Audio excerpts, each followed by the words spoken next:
మంత్రి గారు. అధ్యక్ష, ఏదైతే ఈ 2500 ఎకరాలు ఈ కామధేను బ్రీడింగ్ సెంటర్ ఉందో ఇది చాలా రోజుల నుంచి ఉంది అధ్యక్ష. అక్కడ ప్లేస్ ఉంది కాబట్టి మెడికల్ కాలేజ్ ఒకటి, పశు వైద్య కాలేజ్ ఒకటి కావాలని చెప్పి అడిగారు సభ్యులు. అయితే ఇప్పుడు రాష్ట్రంలో 4 పశు వైద్య కళాశాలలు ఉన్నాయి అధ్యక్ష.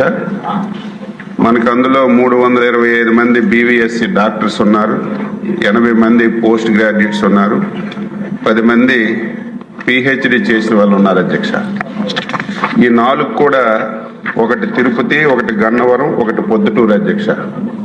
రాష్ట్ర విభజన తరువాత 2019 మన ముఖ్యమంత్రి చంద్రబాబు నాయుడు గారు విజయనగరం జిల్లా గరివిడిలో ఒక పశు వైద్య కళాశాల మంజూరు చేస్తామని చెప్పి హామీ ఇచ్చి వెంటనే పశు వైద్య కళాశాల మంజూరు చేశారు అధ్యక్ష.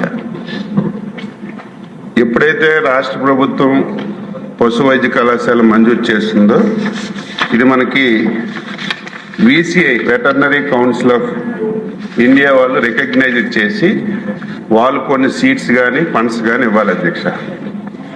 2019లో గరివిడిలో మనం ఈ కాలేజ్ పెడితే ఈ రోజు వరకు రికగ్నిషన్ ఇవ్వలేదు అధ్యక్ష. నేను బాధ్యతలు తీసుకున్న తర్వాత ఇంతవరకు రికగ్నిషన్ రాకపోవడం ఏంటని చెప్పి పరిశీలన చేస్తే కనీసం రికగ్నిషన్ ఇమ్మని చెప్పి కూడా అడిగిన సందర్భం లేదు అధ్యక్ష. ఇప్పుడు అక్కడ విద్యార్థులు రిలీవ్ అయిపోయారు. వాళ్ళకి రికగ్నైజేషన్ లేకపోతే వాళ్ళకి ఫ్యూచర్ ఉండదు. ఇప్పుడు దాని మీద దృష్టి పెట్టి వీలైనంత తొందరగా ఈ గరివిడి పశు వైద్య కళాశాలకి రికగ్నిషన్ తీసుకొచ్చే కార్యక్రమాన్ని చేపడుతున్నాం.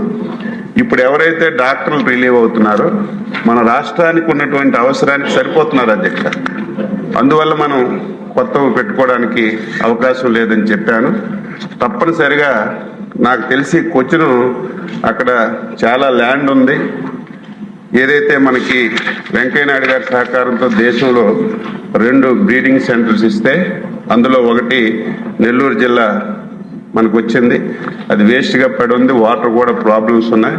నేను ఒక టీంకి పంపించి నేను కూడా అటు వెళ్ళేటప్పుడు ఒకసారి చూసి PPP మోడల్లో కానీ లేకపోతే రాష్ట్ర ప్రభుత్వం సహకారం తీసుకొని దాన్ని యూసేజ్లోకి తీసుకురావడానికి ఇంకా మెరుగైనటువంటి పద్ధతిలో ముందుకు తీసుకెళ్ళడానికి తప్పనిసరిగా నేను సభ్యుడికి హామీ ఇస్తున్నాను. ముందు టీంకి పంపిస్తాను, తర్వాత నేను కూడా వెళ్తాను అని చెప్పి మీ ద్వారా సభ్యుడికి తెలియజేస్తున్నాను. ఇక మీరు ఫాలోఅప్ చేసుకోవాలి. ఉదయగిరి నియోజకవర్గ ప్రజల తరఫున ధన్యవాదాలు తెలుపుకుంటున్నాను మంత్రి గారు. థ్యాంక్ యూ సో మచ్ అండి.